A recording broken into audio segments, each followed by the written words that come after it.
માયાવો આવો જંદાડ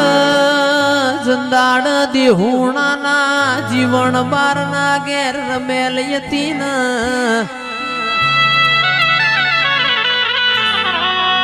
જીગર ભાઈ હિરલ બેન એ દાડ ચેવી વેડા બની હોય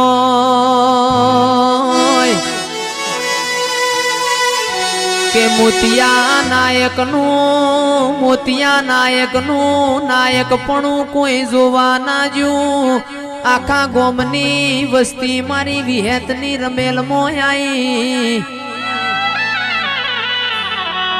મોતિયાન વિચાર આયો એવી તો જેવી વિહેત જબરી છે લાઈન એની પરીક્ષા લેવી છે મોતિયાએ સ્ત્રીનો અવતાર લીધો અરર મારી દેહુણાની વિહેતની રમેલ મોયાયો માં ચેવું કે છે માં 50 વર્ષ થઈ ગયો મારા શેર માટીની ખોટ છે વિહેત એ તંદાળ બનવો સમો બોલી તી મોતિયા 9 દુ 18 મહિને 2 દીકરા આલે મારી વિહેત આવો એ